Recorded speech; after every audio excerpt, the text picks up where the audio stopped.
Good morning, folks, and welcome to another edition of City Hall Live. I am Joe Abeyta, coming to you live from Toby Ray Ball Memorial Gymnasium. And today we have a special guest. We have the head coach of the basketball program, Zack Cole. He and his team have been up to a lot this season, and let's just show you what they've been up to the last couple of weeks. DeSaro steps back, he'll put up a tray model and bury it! Ooh, the defense the lead! Take the lead! Dove Hernandez for the tray, buries it! Oh yeah, baby! This place is going bananas! The Demons are going to the state championship! I can't believe it! They're going to the ship, Amado! They're going to the ship! They are representing the city different, man, here at the pit! Look at the pit, man, it's jam-packed! Left wing over to Lovato. Long NBA tray, buries it! Antonio Lovato! Cody squares up for Trey, it's good! DeSaro baseline Trey, buries it! Haymakers, man! And they took this tournament by storm.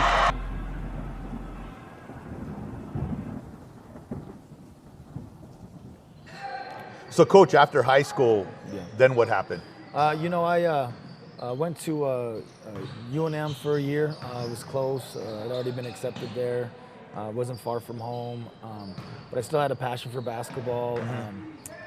Had some conversations with some college coaches coming out of high school, but nothing ever stuck, you know. Just kept working hard. I lived in Johnson Gym.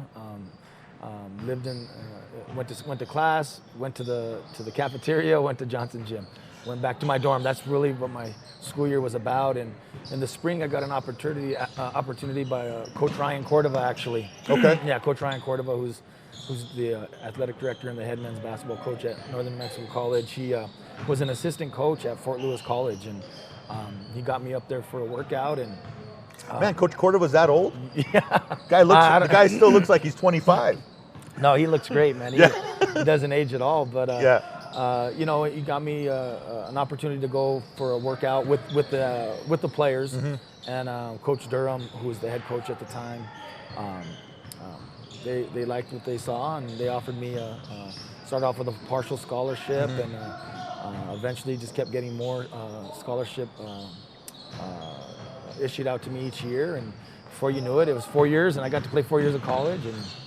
And this was like, was it tougher? I mean, to be able to, because after high school, there wasn't like a huddle, there wasn't internet, that type of thing, right? There wasn't. There was internet, but it wasn't like what it is today. Yes, right? it was hard. It was a lot harder to put yourself out there and make yourself visible with college coaches. Nowadays, there's huddle, there's different types of technologies where you can video clip your highlights. Yeah.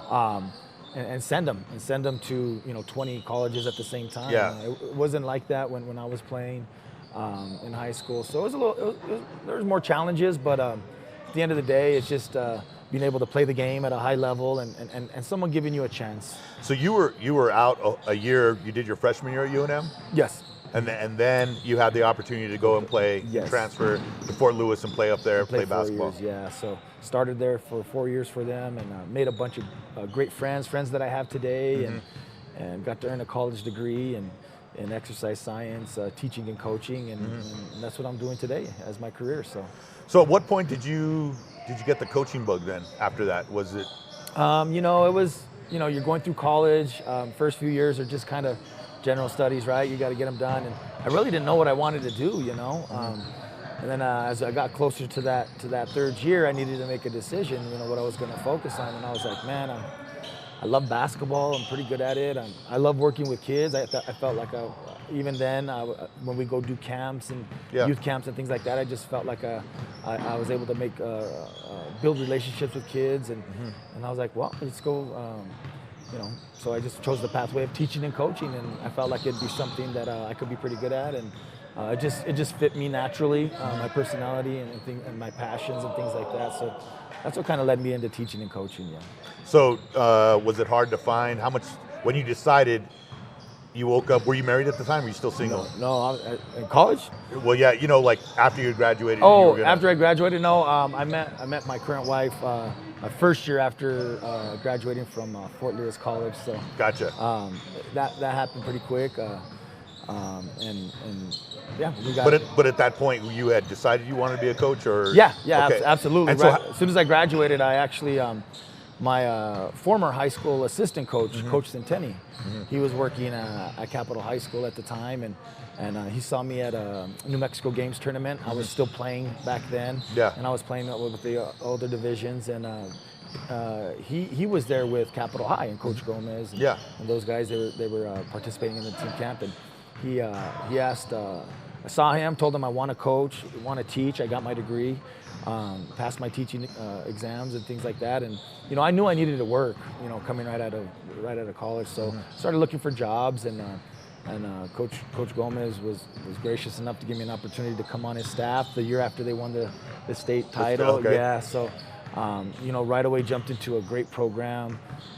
Got to learn a lot from Coach Gomez, and just got to kind of see how to run a program, and the discipline and everything that's involved with it. And I was green with X's and O's and stuff, but I think that experience of learning how to just run a program the correct way right off first year of coaching was priceless for me. Yeah. So. At what point did you feel that what was your first opportunity? Like, was there a job that you had applied for, that you gave it let's just go through the process and see how it goes. I'm not having any expectations of getting the job, but I need to go through this interview process of a head coach and start to learn that. Was there anything like that right away, or was it? I think I had one interview. I had one interview at Pewaukee High School. Okay. Coming out, that position had opened up, and I did go through the interview process.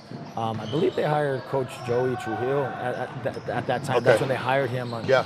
And I just remember the AD, Matt Martinez, praising me for applying and going through the interview process, being fresh out of college like that. He thought that was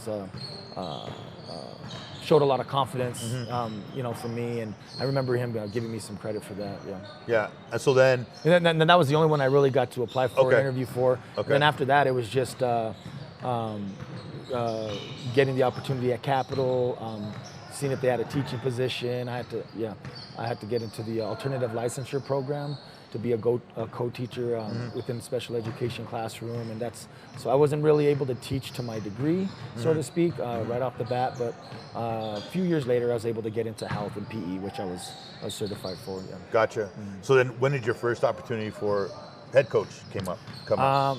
So after I coached at Capitol for 5 years, I was able to go help Ryan Cordova at Northern New Mexico College when he got that job. Okay. So for 2 years, I remember the day Ryan called me, and he was just very excited for his opportunity, and he knew I was in the area, and he said he would love for me to go down there and work and help him coach, and I was able to do that for 2 years. I was the assistant director of recruitment for Northern New Mexico College, and I was his associate head coach, and learned a lot from Coach Cordova. Again, just he was the AD and the head coach, so I got to see a lot of stuff from the operational side of an athletic department to how to run a program in college when you're dealing with a different type of player. They're a little bit older. Mature. A little bit more mature. So you got to, having to learn how to build those types of relationships. But I did that for 2 years, and the travel for college, it's serious. If we were going on the road, I was leaving my family for 5 to 6 days, sometimes going to North Dakota, South Dakota.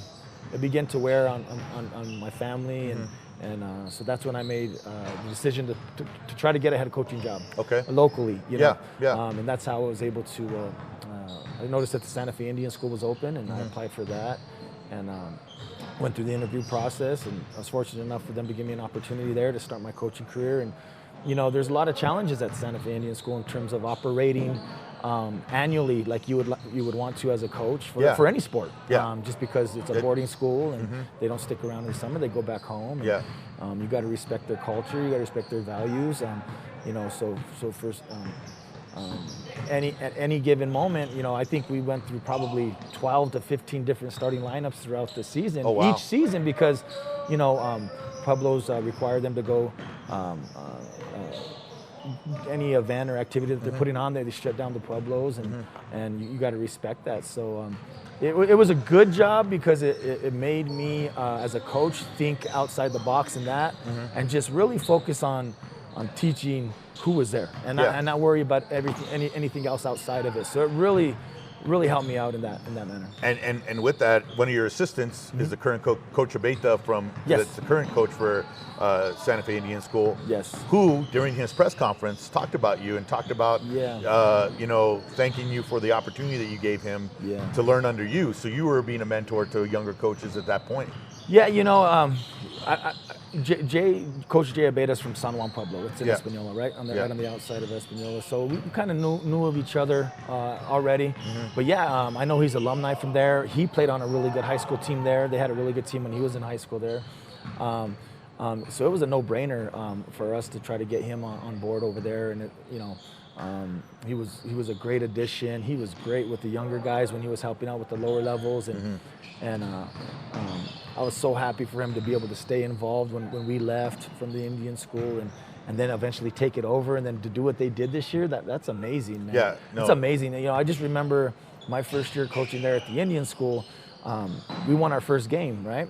And the newspaper article, the headline the next day was SFIS snaps 38-game losing streak. I didn't realize how much struggle was there. Oh, wow. So I think back on those memories, those moments, and then I think back to this year, and to be able to see Coach Jay Abeta in the Indian school in the state championship game, that's just amazing. Man. Yeah. So it's been a lot of hard work, and we knew he had it in him, though. And that's why we hired him. No, it was pretty awesome. I didn't know of the connection until that press conference. I was like, wow, this is pretty cool. And Coach Francisco Rivera, that's here with me now. He coached with Jay and us, so we got it was just a little brotherhood there where we were taking over a program that was struggling, and we all put in the hard work and dedication, and now all three of us are part of programs that are successful. So it's pretty cool. No, that's pretty amazing. And they all come on the same year. Yes, cool. It all happened on the same year. Okay, so you're at Santa Fe Indian, and then what happened then from there? What was... when I met my wife, my first year after graduating, when I was starting coaching and teaching at Capital, she was living in San Diego. Oh, okay. She was, I met her through Coach Gomez. Okay. And because that's her stepfather. So, we just started talking, and she'd come back, she'd visit, and then it just got a little bit more serious, and she ended up moving. Did she go to school out there? She did at the Mesa. Okay. Yeah. Okay. So we just she'd always joke with me, you wouldn't move to San Diego, and I would tell her, no, I don't want to go to San Diego. I'll get distracted. I want to be on the beach all day, and I won't be productive. So that was my mindset. And how much time did you stay on the beach when you were out there? A lot. We didn't live close to we were about 30 minutes away from every beach, but we went a lot. But anyway, she would always joke and mess around with me and say, you wouldn't leave, you wouldn't go. And one day I was just online, and I saw a coaching opportunity on Max Preps. That's the platform we She was back here at the time? Yeah, we were here. Yeah, we were here. Yeah. And I just saw an opportunity, and it said Ramona, California. So I was like, Ramona, California, where's that? So I just clicked on the Google Maps, and it was Northeast San Diego County. And I was like, well, that's not far from San Diego. And I applied, and at the time, they responded back. They said, sorry, Coach, thank you for your interest, but we don't have a teaching position available that you're certified in. So I said, okay, well, best of luck to you in the future. It was just kind of a letter back? There was no interview process? No, it was just kind of like an email. Thank you for your interest. Sort of saying like I didn't get into the round of interviews, right? Gotcha. So about a month later, I get an email back. He said, there's a position at our school. It's called CAP. They said it's called AVID, which I had taught AVID at Capitol High for a few years. So they saw that on my resume. They said, if you're still interested, please resubmit your application. So I did that, and before you know it, they're calling us out for an interview, and debated, do I do the interview over the phone, the internet, or phone, Skyping. Skyping, exactly. Or do I go live? And I was like, let's go to San Diego. So went and did that. And as we're driving out of town, they called back saying that they would like to offer the job, but then we couldn't move until, my wife needed to teach. We're teachers, right? Yeah. My wife and I are teachers, so it's one of those things where we can't make moves unless, the teaching job is the job that that brings in the income and supports the family. So she was able to, 2 weeks later, she was able to apply and interview and get a teaching job. So before you know it, man, it all happened so fast. We were packing up our house and we were moving then a family of 4, because we had our 2 young boys, to California.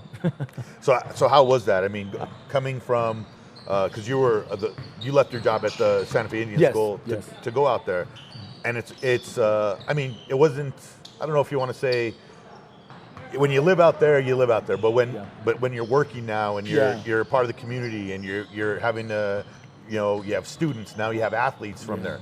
How different was that? Was it a culture shock in that aspect of basketball, being a coach in there? Yeah, it was definitely a culture shock.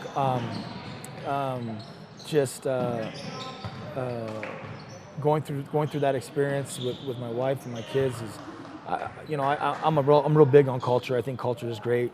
Just to kind of explore different types of cultures. I think it just exposes you to different ways of living, thoughts, beliefs.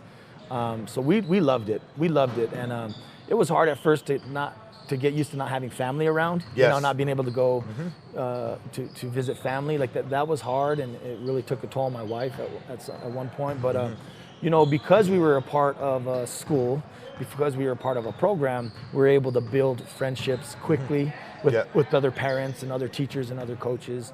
So that really helped the transition.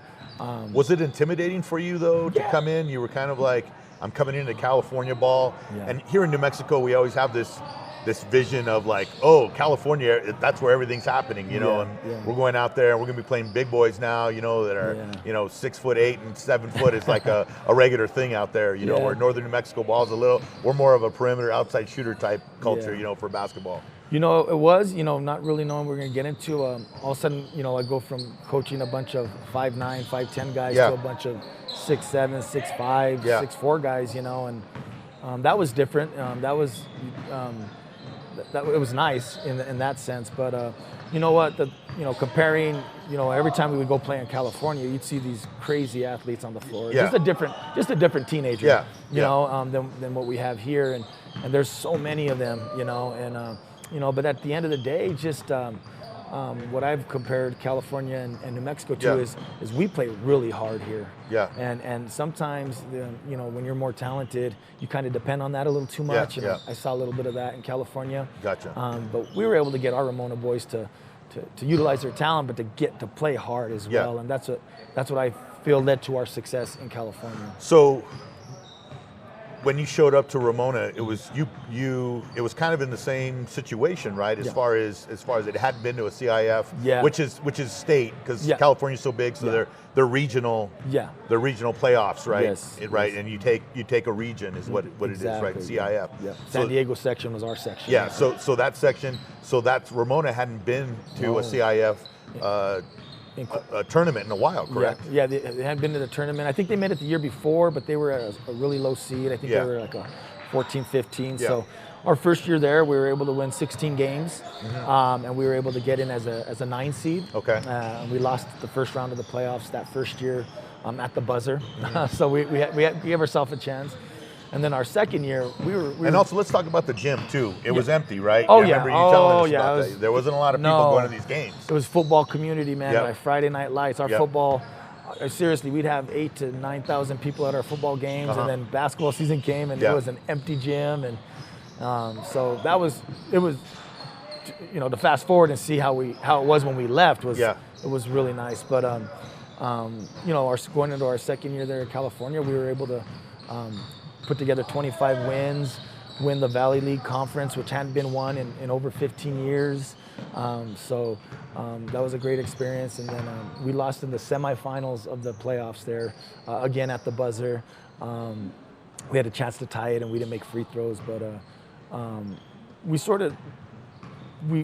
so what we're going through now with Santa Fe, we sort of experienced that in California, because it really brought the community together there in Ramona as well. And it was just really great to see. And So this when we went on this run, I was talking to my wife. I was talking to Coach Rivera because Coach Rivera went out with us. Yeah, I was going to ask you about that. Yeah.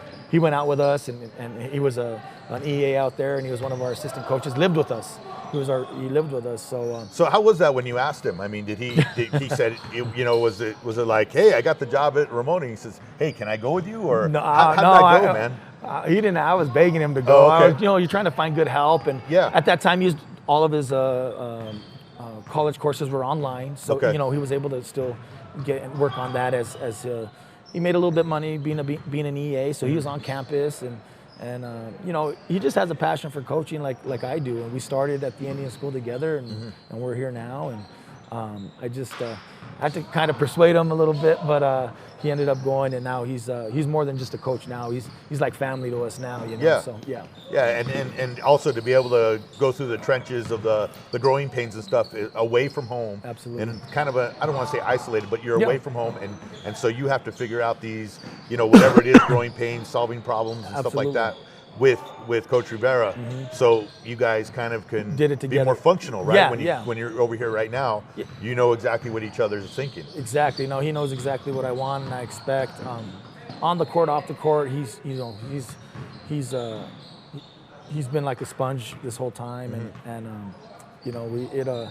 it was hard. It was hard out there, not having friends, not knowing people, but being able to kind of go rely on one another was a big help. It kind of made us better as coaches, in my opinion, because you don't have all this help, and you got to figure things out on your own, and you kind of just got to just get it done, and that's what we were able to do. And it must have been nice though to when tryouts are happening, and you say, that's Uncle Frankie's cousin's son. We need to take, we need to look at him and let's check him out. Or Uncle Frankie's not going to, hey, coach, how come my kid didn't make the team? Yeah. Right? Doesn't that make it a little bit eeasier? It does. In a sense, it does. I mean, I know it's hard anyway, but still, Yeah, no, I got some buddies that coach back where they played at in high school and stuff like that, and they say it's hard to coach where you know everybody in the community because everybody kind of expects favors and things like that, and as a coach you got to be objective, right? Moving into a community where you don't know anybody, that was easy. Made it a little bit easier, I would assume. A lot easier. So okay, so you had your success in Ramona, and then so let's talk about what opened how the door opened to come back over here. Like I said, not having family around really was taking its toll on our family and my wife. She's super close with her mom. And you guys had a daughter out there, right? Yeah, we had a baby Kennedy. She was a California baby. So now we had a larger family, and we didn't have any family to help us with that. And my wife's an only child. She's really close with her mother, and her mother was still here in Santa Fe. So, I told her, well, we could start looking about moving back home. But obviously, again, you need teaching jobs, right? You can't move without a job because you need to support the family. So she was able to apply at the school that she was teaching at before we moved. There was a few openings, and then she was able to get a teaching job there, or where she's teaching now at Amy Bill Community School there in Rancho Viejo. That's where our boys go to school.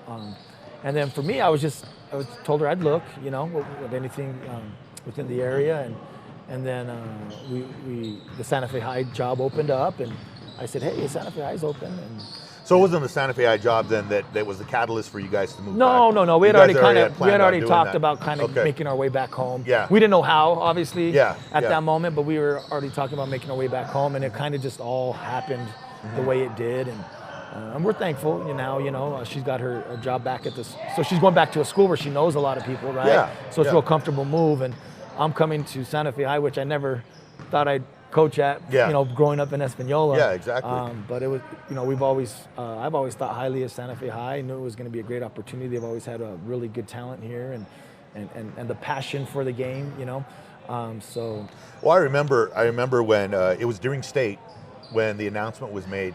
There was actually it was Southern California Hoops. It was a Twitter account. Okay. The guy that covered, I guess, San Diego area. Yes. Yeah, I can't think of what the company's name is, but Full-Time Hoops. Full-Time Hoops had tweeted out, because my brother followed him because he used to go to the Torrey Pines tournaments when he's out there, because we have family out there. My wife's from there and his wife's from there, so we'd go out and visit. But he'd go to the Torrey Pines tournament, and he followed this guy, and he said, "Hey man, guess who's the coach for Santa Fe High?" And we found it. We were like, wow, that is so awesome. We were really excited about that, right? Because you know, you were coming back. We knew your successes out there in Ramona, so it was like, this is a great fit for this school. Wow. Let's see what happens with this guy. We're really excited about it because we you know, that we had been doing games while you were here, but we never, you know, had any interaction with you. Yes. But still, it was like, here's going to be a fresh look at of Santa Fe. Yeah, and it was a fresh start for my family and I, and for my coaches as well.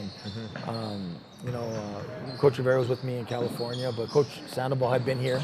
I had coached with him a few years at Capitol. Yeah. And then he had went and coached for at St. Mike's with for Coach Geyer, right? Coach Geyer, yeah. So coming back home, it was easy for me to identify who I wanted to kind of build my staff with, and guys. Obviously, you got to trust them, right? First and foremost, and they're great guys, and you know, all the core values they're about. So it was easy decision for me to reach out and get this staff together. A lot of stuff you learned from Ramona brought over here, or would you say? Yes. And then did you take a lot from Capitol, from Coach Gomez? Yeah, absolutely. To Ramona, and then you made it yourself. Yep.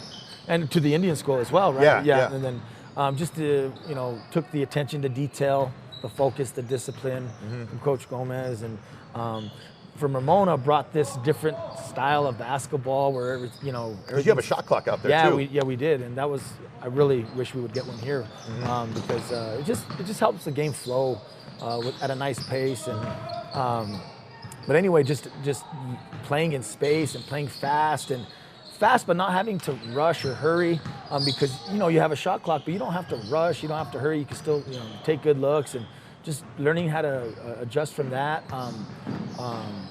and bringing it back to Santa Fe, it really helped a lot, I believe.